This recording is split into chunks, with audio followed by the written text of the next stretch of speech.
Les Nuées Ardentes. Le festival Les Nuées Ardentes présente la chaîne des puits, témoin d'un chaos passé.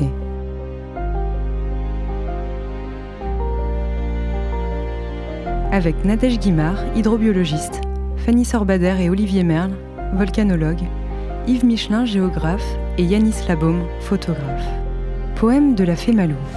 Donc tu vois, ici on est arrivé au sommet et puis tu vois, on voit bien là le paysage avec le volcan du Sancy qui est un stratovolcan. Donc ça n'a rien à voir avec les volcans ici, c'est un grand volcan qui se construit en des milliers, voire des millions d'années. Prise de son, Francisque Brémond et Jacques Hubert. Et puis là, ce qu'on voit tout de suite en dessous de nos pieds, il y a cette coulée de lave, la coulée donc, qui part du puits de la Vache et de la Solace de manière simultanée depuis les deux cônes et puis qui va aller jusqu'à tout là-bas, vers Saint-Saturnin, tout ça là-bas. Elle fait 15 km cette coulée. La chaîne des puits, témoin d'un chaos passé, une émission présentée par Benoît Bouscarel.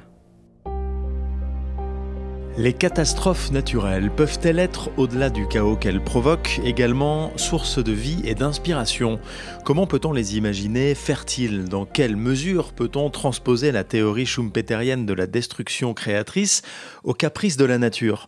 Pour ne pas en rester aux manifestations premières des catastrophes naturelles et pour répondre à ces questions, nous allons explorer de long en large et à travers les âges le territoire si particulier de la chaîne des puits et de la faille de la Limagne. Et nous allons nous intéresser, en débordant un peu parfois des limites strictes de cet espace, au volcanisme tel qu'il s'est exprimé et manifesté en Auvergne. À moins d'être volcanologue, géographe, hydrologue ou artiste, autant de spécialités réunies aujourd'hui autour de cette table, c'est-à-dire à moins d'être capable de lire ou d'interpréter ces paysages aujourd'hui plutôt agréables et accueillants, on ne verra entre les jeunes volcans de la chaîne des puits, sagement alignés selon un axe nord-sud, que vert pâturage et jolis chemins de randonnée.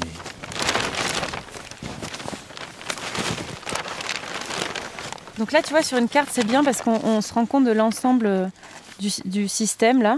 Et donc on voit bien les 80 volcans, la centaine de volcans qui est alignée comme ça et qui est parallèle en fait à cette faille qu'on voit ici qui borde en fait Clermont-Ferrand. On le verra dans nos explorations sur place en compagnie de la volcanologue Fanny Sorbader. La chaîne des puits est surtout le produit de catastrophes naturelles, souvent d'ailleurs totalement effroyables. On verra également tout à l'heure quelle est la version de l'histoire donnée par la fée des Nuées Ardentes, la fée Malou, qui a visiblement des sources d'informations un peu différentes de celles de nos invités aujourd'hui. La fée des eaux, ce sera un extrait de conte original à retrouver dans quelques minutes. D'abord, avec nos invités, nous allons essayer de comprendre comment fonctionne ce territoire et comment tout ce que nous en connaissons aujourd'hui possède un lien fort avec ces catastrophes naturelles en série qui nous semblent à peine imaginables aujourd'hui. Nous verrons que ce territoire qui vient tout juste d'être inscrit au patrimoine mondial de l'UNESCO cache toujours très bien son jeu. Bonjour Yves Michelin. Bonjour. Dans notre panel de spécialistes, c'est vous, le géographe. Vous êtes professeur à l'école VETA-Gros-Sup à Landes. C'est ça. J'aimerais qu'on entame notre voyage avec vous par un premier panorama sur la chaîne des puits, territoire, tout ce qu'il y a de paisible aujourd'hui, mais que vos yeux de géographe voient évidemment de manière tout à fait complexe. C'est un vaste sujet de décrire comme ça rapidement les paysages et leur caractère émotionnel. En fait, ce qui est passionnant dans la chaîne des puits, c'est qu'ils ont l'air naturels, ils ont l'air paisibles, et en fait, ils ne sont ni naturels ni paisibles.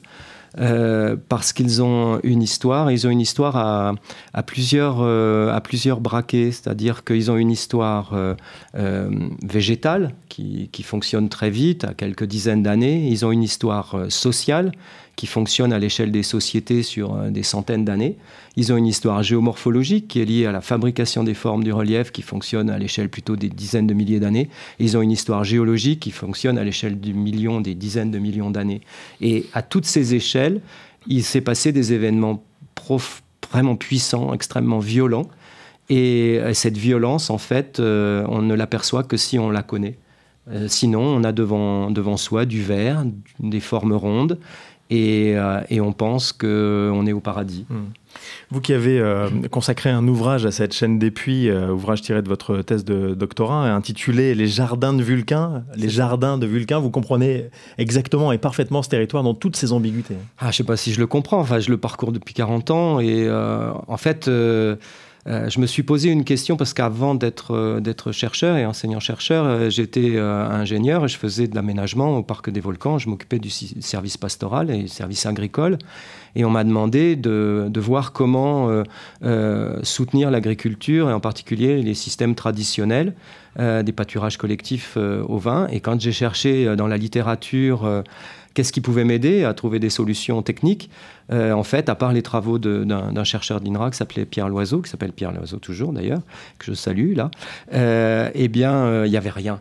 Rien du tout. Donc on me disait, oh, les landes à bruyère, elles sont du Moyen-Âge, sont peut-être même de l'époque gauloise, ça a toujours été comme ça. Et en discutant avec les paysans, en commençant à regarder les documents qu'ils me montraient, des photos anciennes, des cartes postales, on voyait bien que le paysage avait changé. Et personne ne pouvait expliquer pourquoi on avait eu des changements aussi rapides. Et voilà, ça a été le début de ma recherche. L'histoire est mouvementée de cette chaîne des puits. Est-ce que vous pourriez nous proposer un rapide survol de ces quelques 80 volcans étalés du nord au sud comme ça? Alors, ça dépend. Vous voulez un survol paysager, géologique, historique? Paysager pour commencer. Alors, on a des volcans, comme tout le monde imagine les volcans, avec un cratère au milieu, un cône. On a des volcans que... Il n'y a que les géologues qui voient comme des volcans, qui sont par exemple les cratères d'explosion, mais je parle sous le contrôle d'Olivier qui est juste à côté. Non, pas taper si je me trompe. Voilà, on a des volcans qui ont des formes rondes, qui n'ont pas de bouche visible. On en a qui s'empilent.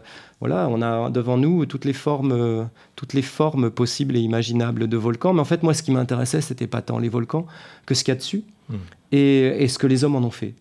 Et ce qu'on a observé, c'est qu'en fait, la végétation n'était pas la même selon le type de volcan, mais que pour deux types de volcans identiques, avec la même roche, la même altitude, la même exposition, on n'avait pas forcément la même végétation. Ça, pour un écologue, c'est déroutant.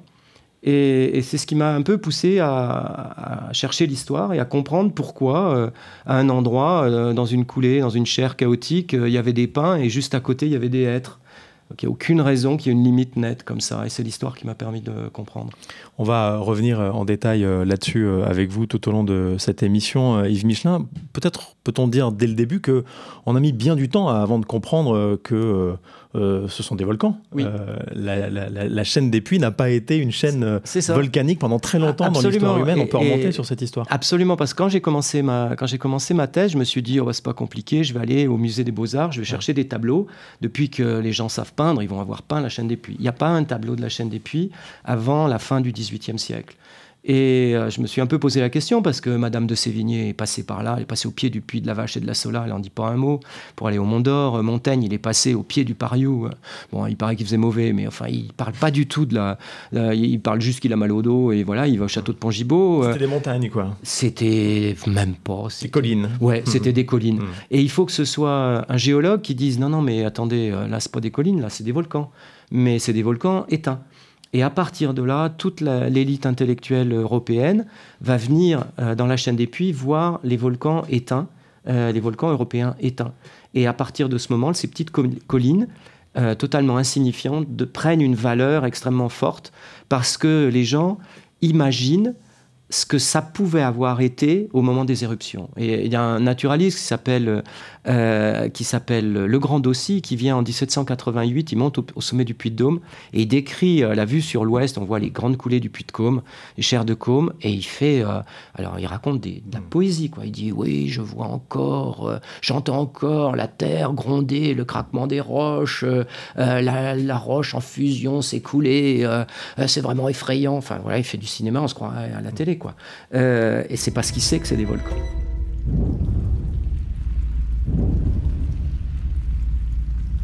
La terre s'est fissurée sous ses pieds.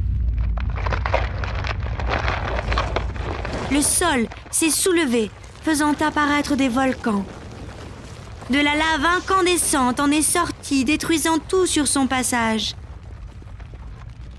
Maître Ropoutou observait ce spectacle avec une immense satisfaction.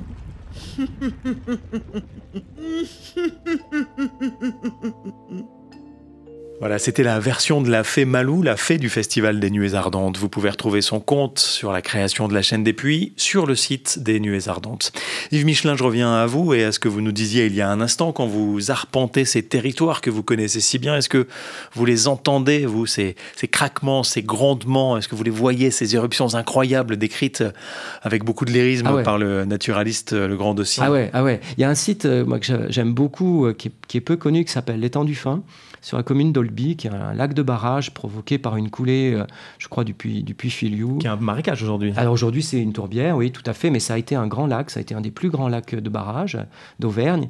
Et il faut imaginer qu'avant, c'était une rivière qui coulait sud-nord, et il y a eu cette coulée qui l'a barrée. La rivière s'est arrêtée, le lac s'est rempli, il a débordé.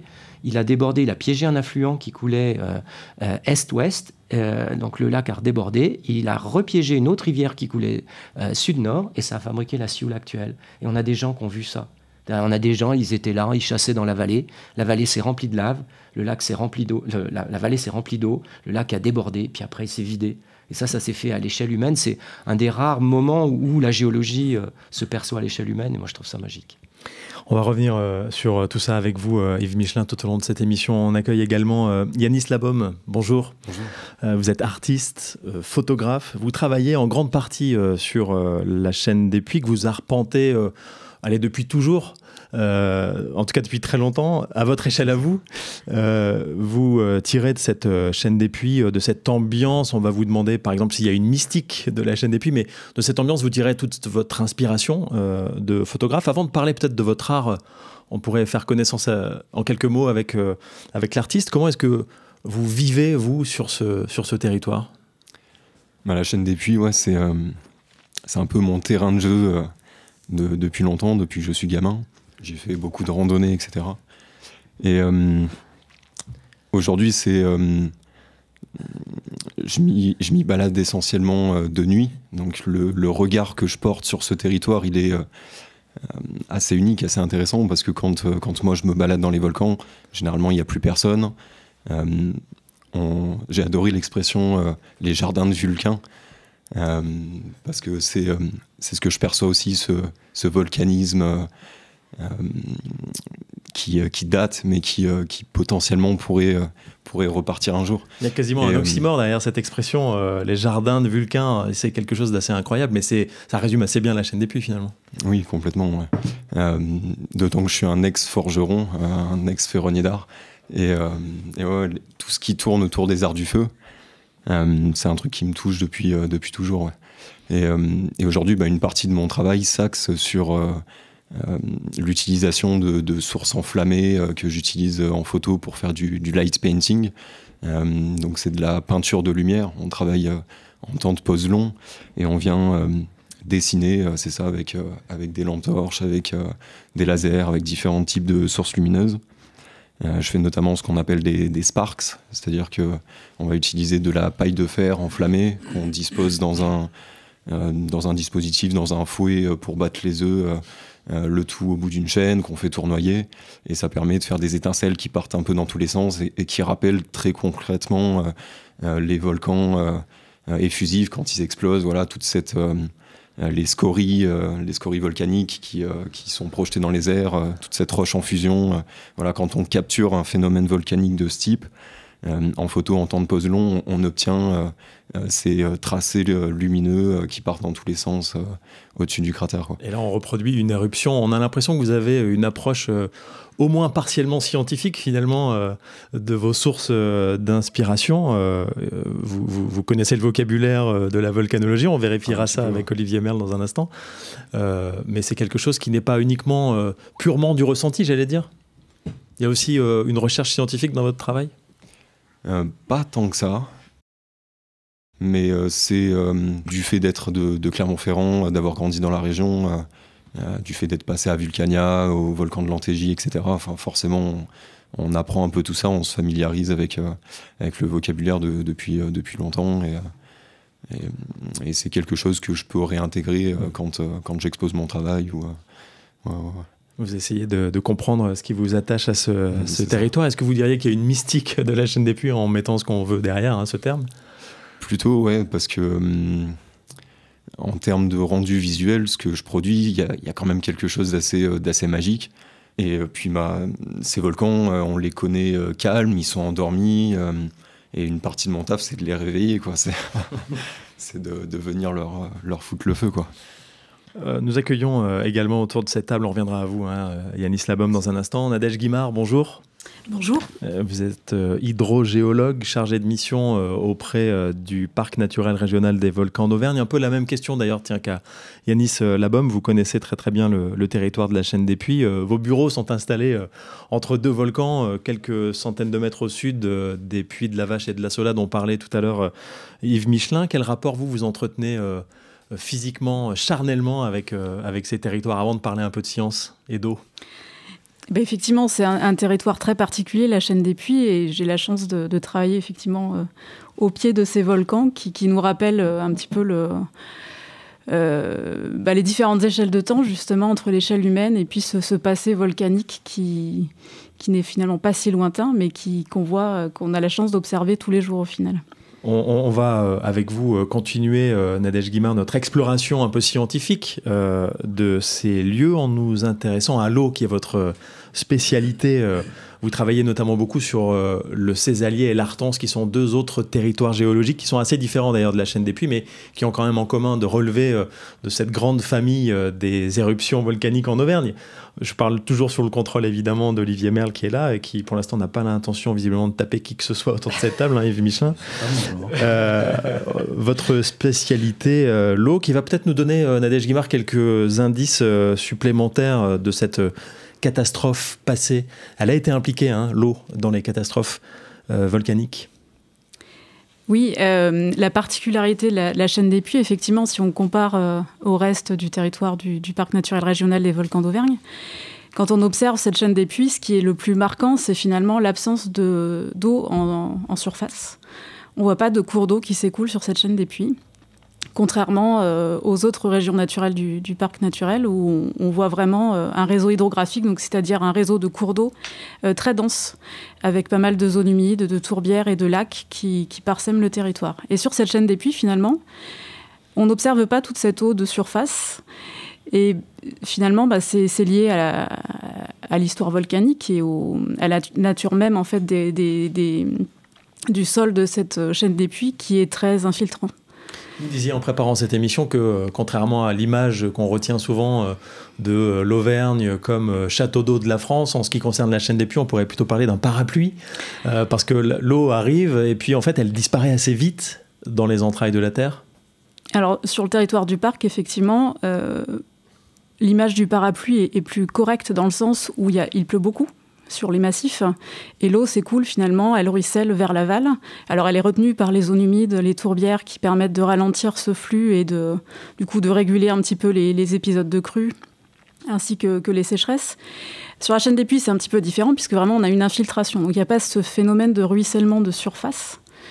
Par contre, il faut imaginer que la chaîne des Puys, finalement, elle s'est formée sur un socle de granit ou globalement de granit, où existait déjà, en fait, qui était déjà entaillé par des cours d'eau qui existaient, qui s'écoulaient de part et d'autre de ce plateau. Là, on remonte à quelques milliers d'années, 10-15 000 ans, c'est ça Alors là, je parle sous couvert de mon voisin. On va accueillir Olivier Merle. Bonjour, Olivier Merle. Juste un petit repère temporel avant de passer beaucoup plus de temps avec vous. Un petit repère temporel sur le socle granitique sur lequel, qui est le soupassement en fait, de cette couverture volcanique. À 1000 mètres d'altitude, c'est ça à peu près? Oui, à 1000 mètres d'altitude, 800, 700, voilà, c'est à peu près ça. Enfin, alors là, c'est ce qui reste d'une très ancienne chaîne de montagnes qui s'est formée il y a 300 millions d'années. Donc, c'est pas des milliers d'années, là, c'est des 300 millions d'années. Là, on a une échelle de temps qui est considérable, qui s'appelle la chaîne hercynienne et qui a eu des sommets jusqu'à 3000, 4000, 5000 mètres, qui a été complètement érodé, pénéplané, et sur lequel, après, beaucoup plus tard, donc, puisque la chaîne des Puys, c'est quaternaire, donc c'est 200 000 ans, 100 000 ans à 6-7 000 ans pour la dernière manifestation, qui est venue dessus. Donc, voilà. Et c'est là qu'on précision retrouve, temporelle. Voilà. Ouais. Merci Olivier Merle. C'est là donc qu'on retrouve Nadège Guimard pour cette explication. Il y a ces cours d'eau qui préexistent, et les phénomènes qui arrivent, les phénomènes volcaniques qui ont créé la chaîne des Puys telle qu'on la connaît aujourd'hui. Donc du coup, le phénomène volcanique, la création finalement de ces puits avec le volcanisme va finalement engendrer le comblement de ces anciennes vallées par des strates des coulées déjà, de basalte, et puis des strates de scories. Finalement, c'est un petit peu comme la pouzzolane qu'on voit sur les routes. Et donc ces matériaux, en fait, vont favoriser l'infiltration de l'eau. Donc on en voit peu en surface. Elle s'infiltre plus ou moins lentement d'ailleurs, suivant les secteurs, suivant l'épaisseur des couches géologiques. Et finalement, elle va finir par retrouver ce socle et retrouver les écoulements, s'écouler dans les anciennes vallées en fait. Et c'est pourquoi on retrouve des résurgences en fait, des sources qui se retrouvent en périphérie de la chaîne des puits, au niveau de ce qu'on appelle les fronts de coulée. Je peux apporter Olivier Merle. Voilà, ce que dit Nadège est très important. Je voudrais juste apporter comme précision qu'en fait le socle est un imperméable. C'est-à-dire que la couverture volcanique, elle est très perméable, l'eau s'infiltre et elle est bloquée au niveau du socle. Et là, elle va circuler. Et quand vous avez par exemple un captage qui s'appelle le captage de Louchadière, il y a une grande galerie qui est très longue, qui fait plusieurs kilomètres, et on arrive à un endroit où on est juste à l'interface entre le socle et la couverture volcanique. Et là, l'eau sort à gros bouillon. Mais vraiment un gros bouillon, et c'est impressionnant, quoi. C'est-à-dire que la chaîne des puits, sa couverture volcanique, c'est vraiment un réservoir d'eau qui est bloqué à la base par ce socle granitique et qui va s'écouler là, et on peut capter l'eau, et vraiment, il y en a une quantité énorme. Sur les catastrophes dont on parle aujourd'hui, Olivier Merle, comment est-ce que l'eau est entrée parfois vraiment dans les ingrédients de la catastrophe? On connaît toutes et tous, pour l'avoir étudié en cours, le phénomène des mares. On a parlé tout à l'heure des volcans, des puits de la Vache et de la Solace. À chaque fois, ou en tout cas assez souvent, l'eau est vraiment très impliquée dans les catastrophes dont on parle aujourd'hui. Alors, il y a l'exemple des mares, hein, vous l'avez cité. Donc ça, on va rappeler peut-être en 2 mots ce que c'est qu'un mare. Le magma remonte par des fissures en général. Et il est extrêmement chaud, évidemment. Il est à des températures qui avoisinent les 1000 degrés. Et puis, il va entrer en contact avec des nappes phréatiques de surface, donc de l'eau, qu'il va vaporiser. Donc, ça va produire une pression considérable et ça va faire sauter le couvercle. Donc, on a à ce moment-là une explosion. Tous les produits du couvercle, évidemment, sont projetés en l'air avec la lave. Tout retombe, évidemment, dans une espèce de cratère circulaire alors, il y a un rebord, évidemment, autour, et puis un cratère circulaire. Et l'éruption, à ce moment-là, s'arrête, et parfois c'est rempli d'eau, et ça crée donc de très jolis lacs circulaires, comme par exemple le lac Pavin, qui est la dernière manifestation volcanique de la chaîne des puits il y a 6-7 000 ans. Voilà. Alors on a des tas d'interactions comme ça entre l'eau de surface aussi, et puis on a le phénomène aussi des coulées de lave qui vont faire barrière et qui vont donc empêcher l'eau de s'écouler et qui va faire derrière créer des lacs. Voilà, c'est ça les interactions qu'il peut y avoir entre l'eau et le volcanisme. Il y a évidemment bien d'autres formes de volcanisme qui sont d'ailleurs représentées pour beaucoup sur l'intégralité de cette chaîne des puits. Comment est-ce que vous, qui êtes volcanologue et véritablement spécialiste donc de ces phénomènes, et on parlera tout à l'heure aussi de votre spécialité de tectonicien pour remonter encore un peu plus dans le temps, mais comment est-ce que vous pourriez nous détailler les différentes formes éruptives sur la chaîne des puits? Très rapidement, parce que sinon on y passerait vraiment beaucoup de temps. On a toute la journée. Il y a les cônes stromboliens dont a parlé Yves par exemple tout à l'heure. Ça, c'est de la lave assez fluide qui arrive en surface et puis qui crée un jet de lave qui retombe sur place. Donc en refroidissement, ça fait un cône. Et puis au sommet, évidemment, on a le cratère qui est l'endroit par où est sorti continuellement, au fur et à mesure de la construction du cône, qui est sorti le magma. C'est ce que reproduit en photo Yanis Labom. Hein. Oui. Ces éruptions. Oui. Et alors on a les mares dont on a parlé, donc ça fait des cuvettes circulaires. Et on a aussi alors on a les coulées de lave. Alors là, c'est encore plus effusif que les cônes stromboliens. Donc c'est de la lave qui sort et qui va s'écouler et puis qui peut aller très très loin, hein, qui emprunte ensuite les vallées et puis qui va couler, qui va descendre parfois très très loin, jusque dans la Limagne par exemple. Ou du côté de la Sioule.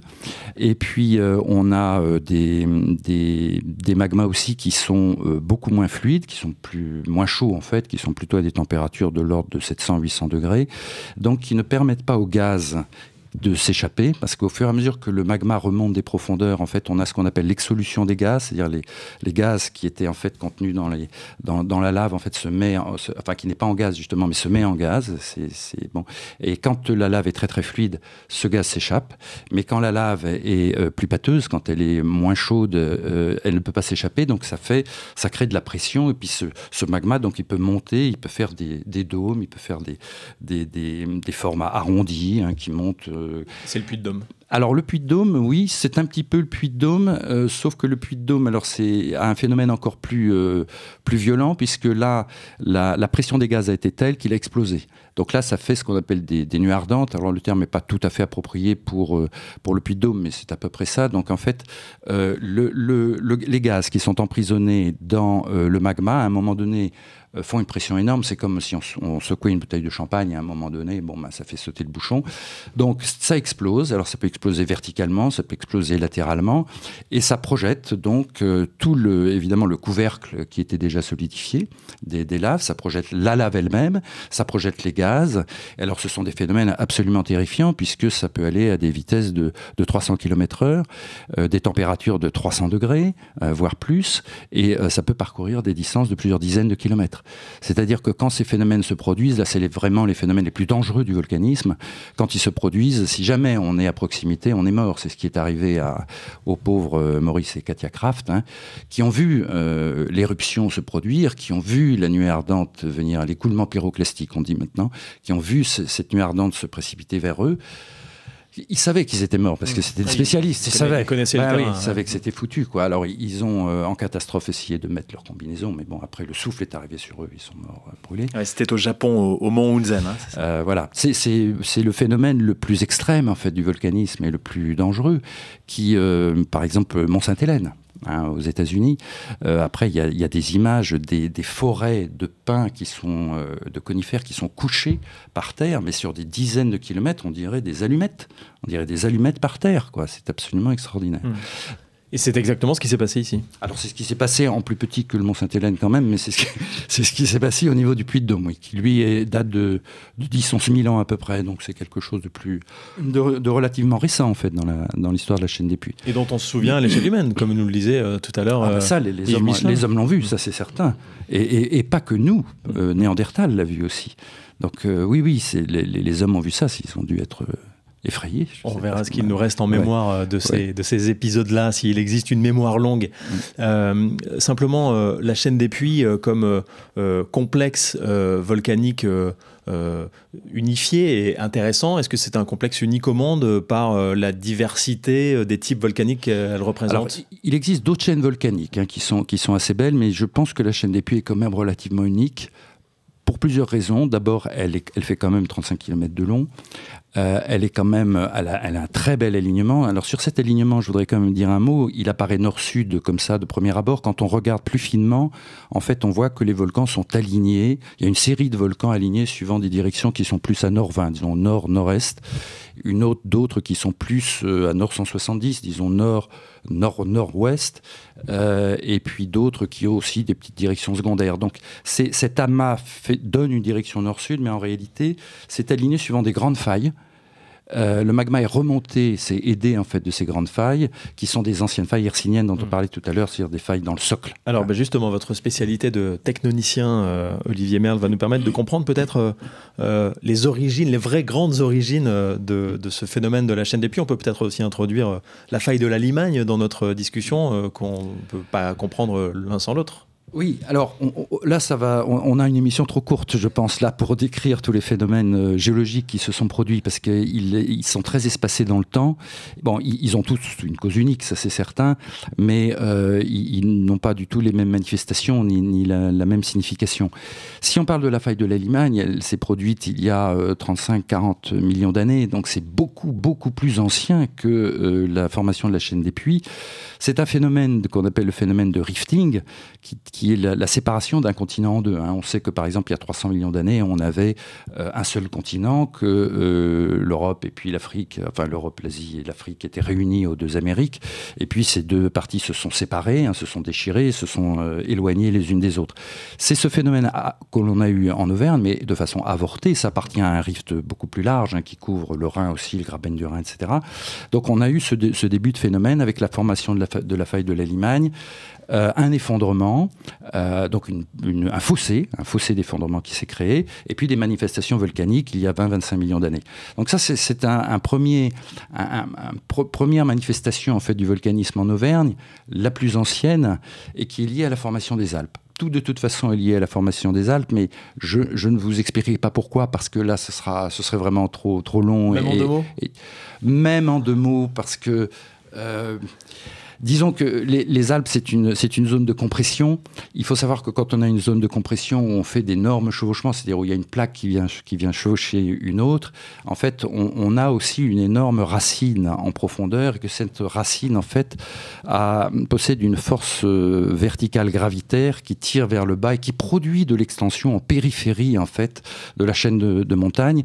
Et c'est cette extension, en fait, que l'on voit en Limagne, que l'on voit aussi donc dans le Rhin, que l'on voit aussi en Bohême au niveau du rift de l'Eguerre. Voilà, c'est donc un phénomène d'extension qui crée un déchirement, une première déchirure en fait du continent, très limitée tout de même, parce que en plus le phénomène a été avorté, il s'est arrêté.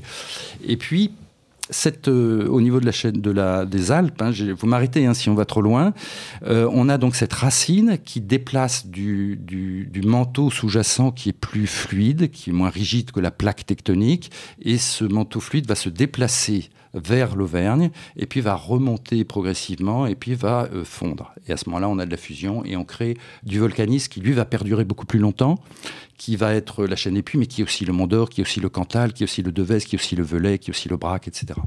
Vous y êtes arrivé ? Oui, je ne sais pas trop comment. C'était très bien, c'était très clair.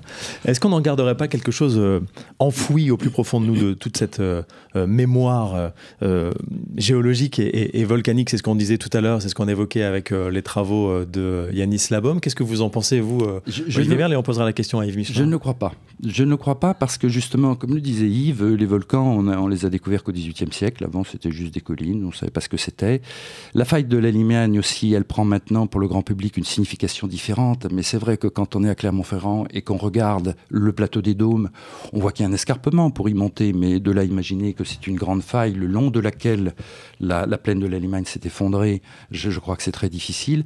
Donc je ne crois pas que l'homme ait la mémoire des phénomènes géologiques. Il les a découverts très lentement, en plus, très lentement, progressivement, et c'est pas fini, et c'est compliqué. Mais ce qui est vraiment très bien, c'est de pouvoir faire partager ses connaissances à un public plus large, parce que les choses peuvent toujours être expliquées simplement et les gens peuvent toujours le comprendre, et ça c'est formidable.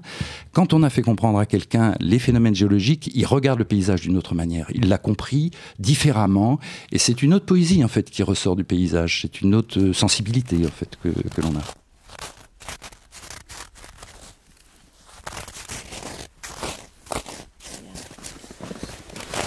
Ici en fait, on croit que c'est de la terre, mais en réalité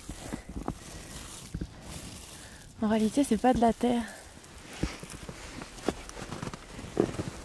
Tu vois ?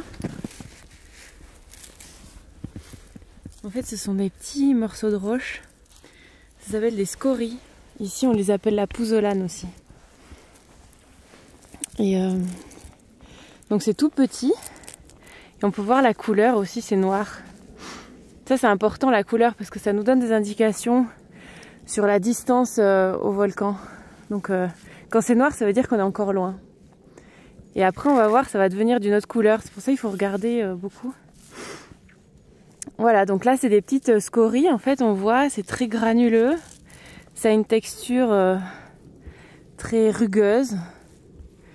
Et en fait, ce sont des petits morceaux de lave qui sont éjectés du volcan. Et c'est exactement ça qui construit le volcan, en fait. En fait, ces volcans qu'on voit là, c'est juste des tas de petites scories, comme des tas de sable. C'est pour ça que ce sont des volcans qui sont très fragiles. Et qui dès qu'ils sont très vite détruits, en fait. Donc là, on voit que c'est tout petit. ces petites particules. Donc on est encore loin. Parce que plus c'est petit et plus on est loin. Et plus on va se rapprocher, et plus on va avoir des particules de grande taille. Voilà, balade partant de neige dans les volcans de la chaîne des Puys avec Fanny Sorbader et avec Jacques Hubert à la prise de son. Des volcans fragiles donc qu'il faut protéger, qu'il faut savoir lire. Yves Michelin, c'est aussi votre boulot à vous de lire les paysages et d'essayer d'expliquer d'où ça vient, d'où ils viennent. Une réaction à ce que vient de nous dire Olivier Merle il y a quelques instants. Est-ce que vous êtes sur sa ligne ou est-ce que vous pensez qu'on peut avoir une mémoire de toutes ces catastrophes, une mémoire inscrite en nous ? Non, parce que la géologie, c'est une reconstruction très intellectuelle. Et la mémoire, elle s'ancre dans de l'émotion. Pour qu'il y ait de l'émotion, il faut qu'il y ait des événements. Les événements sont tellement éloignés. C'est comme on dit, de mémoire de rose, on n'a jamais vu mourir un jardinier. Donc c'est la même chose de mémoire d'humain. On n'a jamais vu un phénomène géologique, ou très rarement. C'est pour ça qu'il fait peur. Et... s'il y a un lien peut-être avec la géologie, il faudrait le chercher plutôt sur des pratiques animistes, sur des gens qui vont capter une certaine énergie, quelque chose comme ça, mais pas l'éruption en elle-même. C'est du domaine des artistes alors c'est du domaine de Yanis Labom Mais je partage tout à fait l'avis d'Olivier. C'est important de rendre compréhensibles des phénomènes qui, quand ils ne sont pas compréhensibles, sont effrayants. Et c'est en ça que l'inscription du site à l'UNESCO est essentielle, parce qu'elle permet de dire aux gens, ce que vous avez sous les yeux vous permet de prendre conscience des mécanismes essentiels de l'histoire de la Terre qui, la plupart du temps, sont des désastres, c'est-à-dire des éruptions volcaniques, des tremblements de terre, des tsunamis, des glissements de terrain. Et en fait, ça n'enlève aucunement la dangerosité de ces phénomènes, ça les rend compréhensibles. Yanis Labom. Alors à propos du travail de mémoire, je ne sais pas si mon travail sert beaucoup cette cause, mais en tout cas il permet un regard artistique, il permet de donner envie à tout à chacun peut-être de s'y intéresser davantage, de s'intéresser davantage au volcanisme, que ce soit de manière intellectuelle, scientifique ou simplement de venir randonner en fait. Ou simplement sensiblement quoi. Voilà, c'est ça. Ouais. On peut parler peut-être en quelques mots de vos travaux. Vous nous aviez expliqué il y a quelques minutes comment vous travaillez. Qu'est-ce que ça rend sur l'image ? Est-ce que vous pourriez nous présenter une de vos photos alors pareil, c'est comme pour Olivier Merle tout à l'heure, c'est très compliqué de le faire uniquement avec le support de la voix, mais vous allez y arriver aussi. Ouais. Bon, pour nos auditeurs, je peux parler du Puy de Dôme, qui est un des puits les plus connus.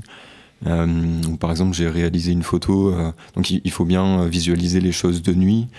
On est situé entre le Pariou et le Puy de Dôme. Donc on a le regard plein sud sur la face nord du Puy de Dôme. Le sommet du puits est illuminé par les quelques lumières qu'il y a là-haut. Donc c'est une photo de nuit et en hiver, donc on a un paysage enneigé. Tout est hyper calme. Enfin, c'était vraiment une super session. Là, il faut s'imaginer seul par moins 10 degrés dans la neige de nuit, en train de manipuler des lampes dans tous les sens, un peu comme. Enfin, il y a vraiment ce côté magique, quoi, qui illustre à l'aide de lumière l'écoulement de quelque chose, donc au milieu des volcans. Voilà, en gros. Et puis il y a d'autres travaux donc, qui sont plus là sur le mode de l'explosion, comme vous nous l'expliquiez tout à l'heure, avec cette paille de fer qu'on enflamme et qu'on diffuse aussi. Voilà, là, qui donne en termes de rendu quelque chose de plus explosif. Ça peut rappeler le feu d'artifice, en fait, tout simplement. Et donc, voilà, avec de la paille de fer et toujours en temps de pause long, on peut venir faire ce qu'on appelle des cercles... des sparks. Et, vous nous donnerez tout à l'heure, Yanis Labom, les références et les adresses sur lesquelles on pourrait ensuite aller voir aussi votre travail. Quel terrain de jeu incroyable quand même que la chaîne des Puys pour vous, qui avez ce rapport à l'histoire des catastrophes naturelles et à l'histoire géologique et volcanique de la chaîne des Puys. Yves Michelin, je me retourne vers vous. L'exploration de nuit, c'est quelque chose qui enseigne peut-être pour un géographe qui renseigne différemment peut-être sur un territoire? Vous le pratiquez? Oui, absolument. Ouais. Je le fais de temps en temps avec mes étudiants. L'avantage d'aller sur le terrain la nuit, c'est qu'on peut plus se servir de ses yeux. Et du coup, on est obligé d'utiliser les autres sens. Et le paysage, c'est pas que la vue, c'est les sons. On parle maintenant même d'ailleurs, il y a tout un courant de la géographie qui s'appelle le soundscape. C'est aussi le toucher, et le toucher des pieds. Et quand on marche dans les volcans, on n'a pas toujours la même sensation. Il y a des sols très riches en matière organique qui sont très souples. On a des chairs chaotiques qui sont très difficiles pour les pieds, la pouzzolane qui roule. Alors après, il y a les odeurs aussi qui sont beaucoup liées à la végétation. Donc tout ça fait le paysage. Vous avez tout un tas de grilles de lecture, et c'est une de ces grilles de lecture qui vous a permis donc d'établir que, comme on le disait tout à l'heure avec Olivier Merle, et puis vous aussi vous le disiez, que des humains donc, ont vécu les catastrophes dont on parle. Comment est-ce que vous le savez? Qui étaient ces humains? Que sait-on d'eux? Comment est-ce qu'ils vivaient? Et comment est-ce qu'ils ont vécu? Alors ça, je ne sais pas si on peut le dire, mais comment ils se sont adaptés en tout cas à ce genre de catastrophe? Pendant la période volcanique, la première phase, c'était des chasseurs-cueilleurs. Donc on a trouvé des abris sous roche à côté de Pont-Gibaud, au-dessus du village de Pranal, où, fin du 19e, on a trouvé du matériel paléolithique, quoi, des os et des silex taillés. Donc on sait qu'il y avait des chasseurs-cueilleurs qui parcouraient. Et ce qu'on observe, c'est qu'à partir de 6000, un petit peu autour de 6000 ans à peu près, dans les tourbières, on voit un changement dans la composition des pollens, et on voit un changement dans la composition des sédiments. On voit apparaître des pollens de graminées, on voit apparaître des pollens de seigle, et puis on voit diminuer les pollens d'arbres, et en même temps on observe un début de sédimentation plus sableuse. Et c'est récurrent dans toutes les tourbières de la chaîne des Puys, dans tous les bas marais de la chaîne des Puys, ce qui indique les premières traces de défrichement des premiers cultivateurs. Et ce qui est très étonnant dans la chaîne des Puys, c'est que ces défrichements sont très anciens. Ça fait partie des zones les plus anciennement passées à l'ère agricole dans le Massif central. Et ils arrivent à une époque où le climat était plus chaud qu'aujourd'hui. C'est-à-dire que même à haute altitude, on avait du chêne, de l'orme, du tilleul, du frêne. Et entre 6000 et 5000, c'est-à-dire la phase d'implantation, donc c'est le néolithique, la phase d'implantation de ces sociétés agricoles et pastorales, on voit un changement dans la forêt. C'est-à-dire qu'au-dessus de 900 mètres à peu près, le hêtre et le sapin prennent la place du chêne. Et longtemps, on a dit, voilà, le paysage naturel de la chaîne des Puys, c'est la hêtraie sapinière. Et si on veut renaturaliser le site, il faut revenir à la hêtraie sapinière. Et on pense maintenant que la hêtraie sapinière a pu être favorisée d'une part par un refroidissement climatique, c'est visible partout dans le Massif central, mais aussi par l'arrivée des agriculteurs qui auraient sélectionné, qui auraient prélevé plus sur le chêne que sur le hêtre. Et donc, dans ce site, dans la chaîne des Puys, l'homme moderne n'est pas un intrus qui vient dévaster le paradis perdu.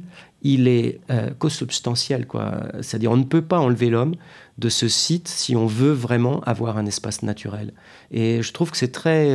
ça nous replace dans la nature, en réalité. Voilà, c'est très stimulant parce que ça casse la vision occidentale, moderne, de la nature dévastée par l'homme. Et non, ici, je vais faire peut-être une analogie un peu poussée, mais c'est exactement ce qui s'est passé dans la forêt équatoriale, où aujourd'hui on pense que les pygmées ont contribué à enrichir la diversité. Et ce qu'on présente depuis des Occidentaux comme étant une forêt vierge de toute trace humaine et donc très riche sur le plan de la biodiversité, il semblerait qu'il y ait une corrélation très forte entre le niveau de biodiversité et la densité de pygmées. Eh bien, on peut dire que c'est peut-être ce qui s'est passé dans la chaîne des Puys, c'est l'arrivée de l'activité agricole et pastorale qui a fabriqué cette apparente biodiversité extrêmement riche, naturelle.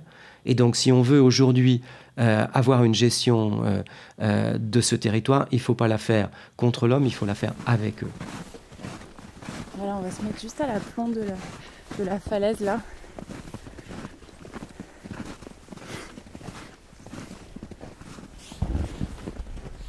Alors en fait ici il faut savoir que c'est une carrière qui a été creusée par l'homme. Et à la base, quand on a découvert la chaîne des Puys, du moins quand on a su que c'était des volcans, ce qui n'a pas toujours été le cas, on a commencé à exploiter tous les volcans, à faire des carrières sur quasiment tous les volcans, et notamment après la Deuxième Guerre mondiale, pour pouvoir se servir de ce matériau-là que je t'ai montré tout à l'heure, c'est la pouzzolane. Et en fait, cette pouzzolane, elle sert beaucoup dans les constructions. Et du coup, on a exploité tous les volcans de la chaîne des Puys pour ça, et donc là-dessus, on a commencé un peu au niveau des géologues et à s'interroger à tout ça en se disant en fait on va les détruire très vite quoi, si jamais on fait rien, si jamais on laisse un peu faire tout le monde qui fait ses carrières et qui récupère sa pouzzolane. Donc du coup ils ont mis en place des règles quoi, des lois, et puis pour protéger ces volcans et pour arrêter déjà les carrières. Donc à la base le parc par exemple, le parc des volcans, ça a été créé pour protéger ces volcans, pour arrêter leur destruction en fait. Mais on trouve par exemple de la pouzzolane comme ça au Havre, dans plein de villes de France qui ont été reconstruites après la guerre en fait. On voit avec cette nouvelle intervention de Fanny Sorbader, Yves Michelin, que cette histoire longue des volcans, c'est une histoire de changement, de catastrophes naturelles certes, mais aussi et surtout peut-être une histoire de changement permanent. Alors là encore, c'est un assemblage de roues qui font du changement. Alors il y a des roues qui tournent à des vitesses différentes. Donc il y a des roues qui tournent très vite, c'est-à-dire ce que fait un agriculteur, un éleveur sur la végétation a un effet immédiat, ça se voit la saison d'après. Mais ça s'inscrit dans une dynamique temporelle plus longue qui va correspondre à la situation climatique. Et ça s'inscrit dans une autre dynamique qui est la situation sociale. Parce que ce que va faire un éleveur sur un puits va dépendre de ce qui pousse sur ce puits, va dépendre de ce qu'il y a dans le sol, va dépendre de l'économie de la production, va dépendre des relations sociales de cet éleveur avec ses voisins, des relations des éleveurs avec la population, va dépendre de l'économie. Des décisions politiques également. Voilà, pour vous donner un exemple, vous savez qu'est-ce qui a fait le plus pousser les genêts dans la chaîne des Puys dans la période 80-90 ? C'est la politique agricole commune ? Non, c'est encore mieux, c'est l'attentat du Rainbow Warrior. Alors allez-y. Voilà, c'est-à-dire quand... Alors, on arrive au niveau tout à l'heure de l'explication d'Olivier Merle entre la formation des Alpes. Quand les services secrets français ont dynamité le Rainbow Warrior en Nouvelle-Zélande, ils ont extrêmement fâché la Nouvelle-Zélande, qui a dit « je veux plus traiter avec des voyous comme vous ». Et c'était très embêtant pour la France et pour l'Europe. Donc on a dit « ah non, mais attendez, excusez-nous, on l'a pas fait exprès et tout. Donc on va vous acheter vos agneaux. On va vous acheter vos agneaux sans droit de douane ». Et donc, on a acheté des agneaux néo-zélandais. Ces agneaux néo-zélandais sont devenus concurrentiels des agneaux de la chaîne des Puys. Et comme les agneaux de la chaîne des Puys n'ont pas pu résister à la concurrence, les troupeaux de moutons, qui sont des troupeaux collectifs, ont diminué. Et quand il y a moins de moutons, le genet a plus de chances de pousser. Et donc, on a fait pousser sur les flancs du Puy-de-Dôme des genêts en coulant le Rainbow Warrior. L'effet papillon à l'échelle des catastrophes, pas toujours naturel d'ailleurs. Hein. Je voudrais juste Olivier Merle. ajouter une précision sur le rapport entre l'homme et la chaîne des Puys. Il ne faut pas imaginer, il y a quand même une échelle de temps pour la formation de la chaîne des Puys, de 100 000 ans jusqu'à 6-7 000 ans. Il ne faut pas imaginer que pendant toute cette époque, ça a été une sorte de terre de feu où les hommes ne pouvaient pas vivre. Ce n'est pas le cas. En fait, les éruptions sont très éloignées dans le temps et dans l'espace, ce qui fait qu'il y a toujours eu des hommes qui ont vécu sur la chaîne des Puys, même pendant sa formation. Et qui voyaient les paysages changer en quelques semaines, finalement. Et ça, on le voit... Changer. Oui, en quelques semaines. Pour les Mongoliens, ça se forme en quelques semaines, quelques mois. Et ça, on le voit, il y a une période éruptive assez intense autour de 10 000 ans, 9 000, 10 000 ans. Et on le voit dans les pluies polliniques. C'est-à-dire que dans les tourbières, on voit la végétation s'ouvrir, on voit les noisetiers se développer. Et donc vraiment ce mécanisme de dévastation. Au puits de l'Antégie, il y a une nuée ardente qui a fossilisé la végétation. Et moi, j'ai analysé les charbons de bois et confronté avec les tourbières tout autour. Et donc ça confirme bien que... donc ça permet à la fois de dater et de confirmer que ce que la pluie pollinique dit se retrouve dans les charbons de bois qu'on a trouvés dans cette nuée ardente. Donc une forêt de noisetiers dans laquelle apparaissent quelques chênes, quelques ormes, quelques tilleuls qui, 1000 ans après, vont dominer ces noisetiers, fabriquer cette forêt dans laquelle sont arrivés les premiers défricheurs. Tout a vraiment changé tout au long de cette longue histoire. C'est ça qui est passionnant, c'est que dans la chaîne des Puys, on peut reconstituer l'histoire végétale depuis 13 000 ans à peu près, 13 000, 15 000 ans, donc à la fin de la dernière période froide. Et donc on voit un paysage de toundra, genre Spitzberg, quoi. Et cette toundra, petit à petit, se couvrir de genévriers, de pins, de bouleaux, puis devenir une immense forêt de noisetiers comme en Patagonie, puis cette forêt de noisetiers devenir une chênaie mixte, cette chênaie mixte devenir une hêtraie sapinière, et cette hêtraie sapinière s'ouvrir progressivement avec des clairières qui vont, sous l'effet des agriculteurs néolithiques, puis de l'âge du bronze, puis de l'âge du fer, la campagne que les Gaulois vont fabriquer à l'époque gauloise, c'est-à-dire plusieurs centaines d'années avant l'arrivée des Romains. On a la campagne, c'est-à-dire on a des villages implantés, on a des prairies, des cultures, des bocages, des parcours et des forêts. C'est pas du tout les ancêtres nos Gaulois là, vivant dans des bois vêtus de peaux de bêtes. Non, c'est pas ça du tout. C'est un des intérêts de cette émission de pouvoir casser quelques idées reçues grâce à vous. Entre l'Est et l'Ouest, entre le plateau Ouest et le plateau Est de la chaîne des Puys, Yves Michelin, il y a de grandes différences liées notamment peut-être à l'exposition, à l'effet de fun d'un côté, à l'exposition évidemment au vent dominant de l'autre côté. Alors il y a des différences qui sont climatiques et il y a des différences qui sont sociales. Alors, sur le plan climatique, les flux océaniques s'arrêtant sur la chaîne des Puys, l'ouest est plus froid, plus humide. L'est est plus chaud, plus sec. Mais par contre, au centre, le Puy-de-Dôme étant plus haut, il fabrique un microclimat très particulier, plus froid, plus humide. Donc voilà, on a ça qui se matérialise et qui va changer les dynamiques végétales, mais on a aussi des dynamiques très différentes sociales, parce qu'à l'est on est sous l'influence de Clermont et à l'ouest l'influence de Clermont n'est arrivée qu'à partir des années 80. Et donc c'est tard. C'est très tard, oui, c'est du jour où la DDE a déneigé l'école. C'est-à-dire 75 à peu près. Et donc à partir de là, les gens ont passé le col pour s'installer dans la campagne à l'ouest. Avant, l'ouest de la chaîne des Puys reste une société très rurale, avec encore une influence très forte de systèmes sociaux hérités du 19e siècle.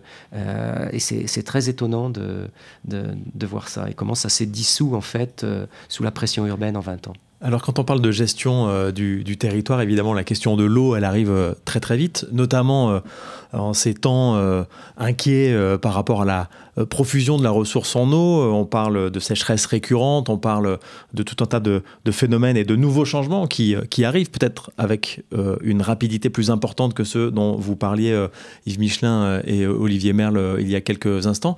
Nadège Guimard, comment est-ce que l'eau, la question de l'eau est appréhendée aujourd'hui sur ce territoire complexe de la chaîne des Puys que vous nous évoquiez tout à l'heure?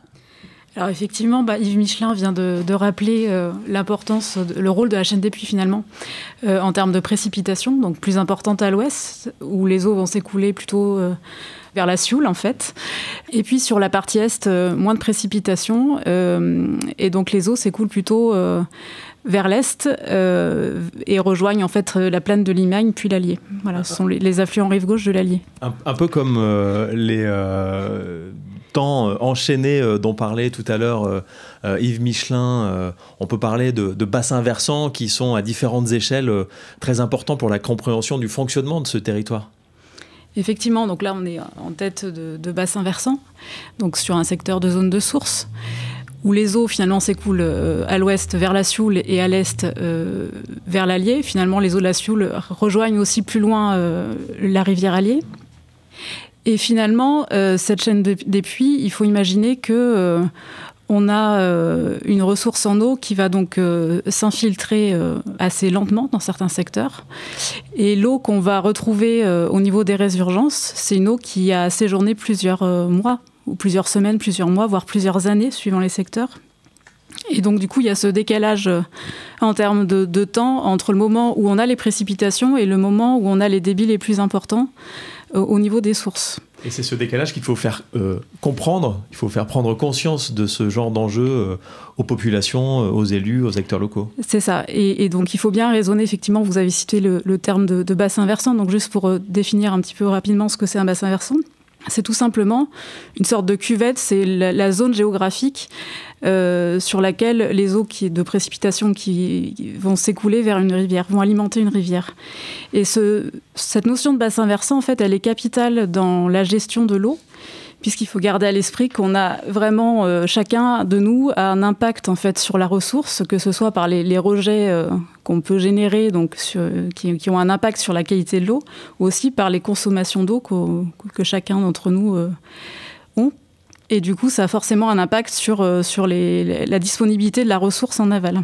C'est ce qui nous relie très fortement aussi au territoire. Hein. L'eau est, en l'occurrence, dans ces territoires volcaniques, elle est extrêmement importante. On parlait tout à l'heure d'échelles de temps différentes. Olivier Merle, vous nous expliquiez que les catastrophes liées au volcanisme dans la chaîne des Puys se sont étalées sur une échelle de temps très très longue. Alors on parle de 100 000 ans pour 100 000 ans avant nous, hein, pour les plus anciennes, et de 5 000 pour la plus récente, c'est la formation du lac Pavin. Si je fais mes calculs rapidement, j'arrive à me dire que probablement il y a eu des périodes de calme qui ont duré plus de 5000 ans. Vous voyez où je veux en venir. Oui. Quel est l'état aujourd'hui de la connaissance scientifique qui permet de peut-être nous situer sur une échelle de temps où on pourrait se dire, tiens, peut-être une catastrophe peut arriver? Alors, vous avez raison d'abord de commencer par dire qu'il y a eu des périodes où il n'y a pas eu de volcanisme qui ont été aussi longues que celles que l'on a connues, puisque le Pavin, c'est 6-7 000 ans, donc c'est pas... Ça fait déjà une période qui peut paraître longue, évidemment, elle l'est à l'échelle de notre petite humanité, mais en fait, c'est rien du tout à l'échelle géologique. Donc, il n'y a déjà pas de raison, de ce point de vue-là, de ne pas imaginer et de penser qu'il puisse y avoir d'autres éruptions.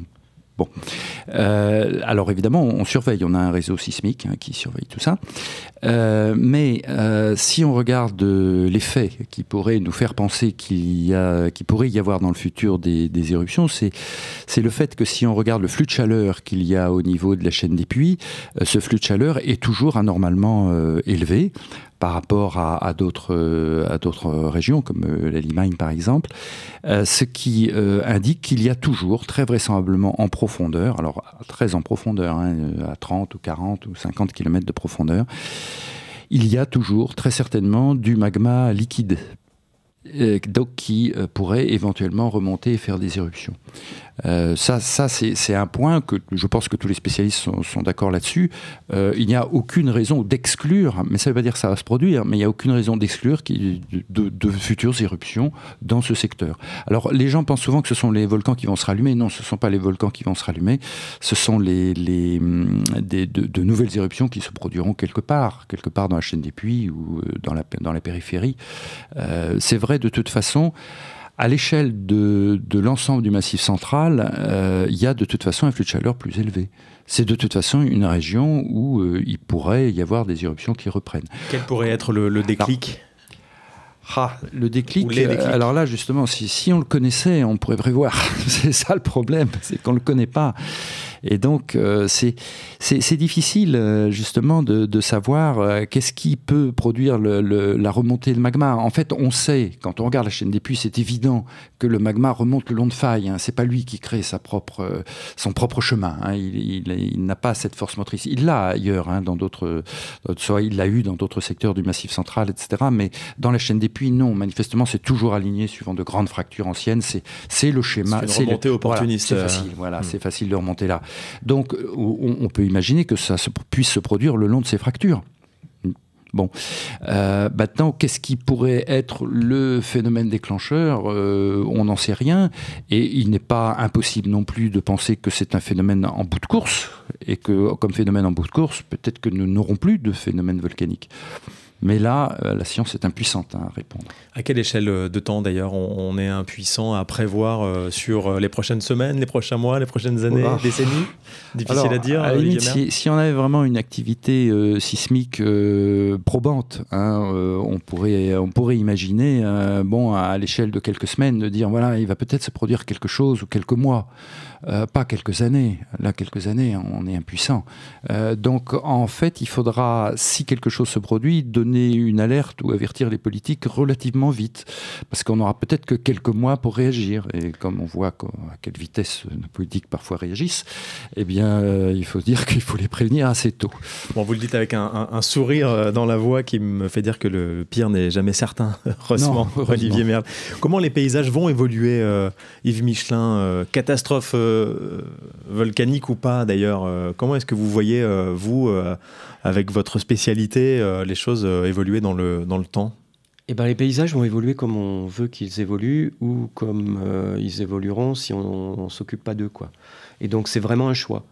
Soit on dit, ce paysage, on considère qu'il a une valeur et on peut le faire évoluer. Je pense qu'on peut le faire évoluer en rendant plus visibles les formes, par le pâturage, par une gestion raisonnée de la forêt, par une maîtrise de l'urbanisme, par une organisation de la fréquentation. Et je pense qu'on peut vraiment fabriquer dans la chaîne des Puys un bel exemple de complémentarité ou d'équilibre entre l'activité humaine et la dynamique naturelle.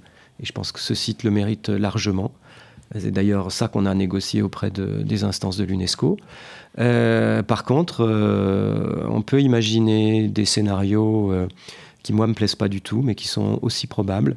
Par exemple, on pourrait imaginer un système de territoire réservé aux gens riches, de petits espaces protégés de tout, des pauvres, des bêtes féroces, des touristes. C'est une hypothèse. C'est un site qui a de la valeur attire l'argent attire ce genre de trucs. On pourrait imaginer un autre scénario très productif. Il y a beaucoup de taillis, et le taillis, c'est drôlement bien pour le bois énergie. On pourrait en faire une zone. Le jour où on sait faire du biocarburant avec du bois et qu'on a trouvé des machines qui montent sur les pentes, on pourrait très bien dire... on est à côté de Clermont, ville zéro CO2, donc je récupère tous les bois, là, je passe tout ça à la machine, rotation courte, on peut imaginer des trucs très horribles. Qu'est-ce qu'on pourrait imaginer d'autre? Une zone centrale, parc d'attractions, et une périphérie banlieue. Voilà, ça peut aussi se faire. Où on pourrait encore avoir une variante, c'est-à-dire zone centrale, parc d'attractions, et puis périphérie, plateau ouest, latifundia acheté par des fonds de pension ou par des capitaux chinois pour produire du lait exporté en Chine. Tout est possible. Je pense qu'on a quand même des verrous. Le premier verrou, c'est que c'est un parc régional. Le deuxième verrou, c'est qu'il y a un site classé. Le troisième verrou, c'est que c'est un site inscrit au patrimoine mondial de l'UNESCO.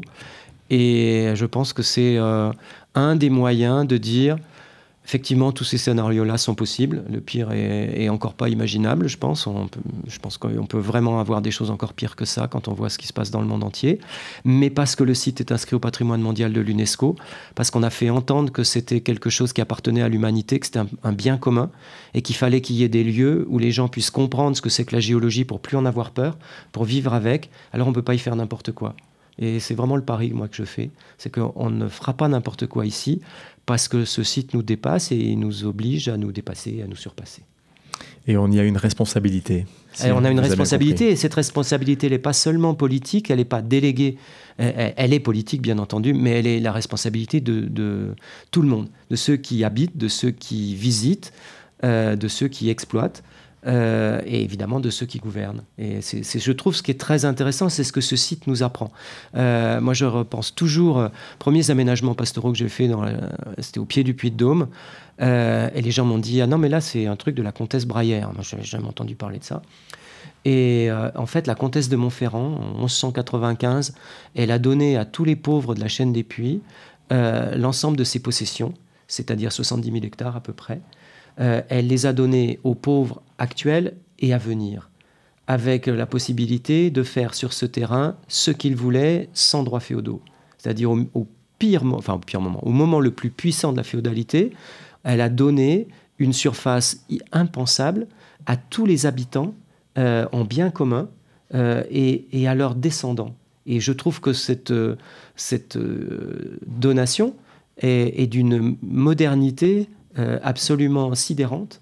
Et elle a structuré à la fois les sociétés, les modes de gestion, et elle a fabriqué les conditions de ce paysage. Elle a permis que ce paysage puisse être reconnu comme étant un des hauts lieux tectoniques pour comprendre ce que c'est qu'un rift et le volcanisme, alors que personne ne savait ce que c'était. Et c'est ce qu'on a essayé de faire modestement au long de cette émission. Merci beaucoup Yves Michelin, géographe, professeur à l'école VetaGroSup à Landes. Merci également à vous Olivier Merle, volcanologue, professeur au laboratoire Magma et Volcan de l'Université Clermont-Auvergne. Merci Nadège Guimard, chargée de mission eau auprès du Parc naturel régional des volcans d'Auvergne.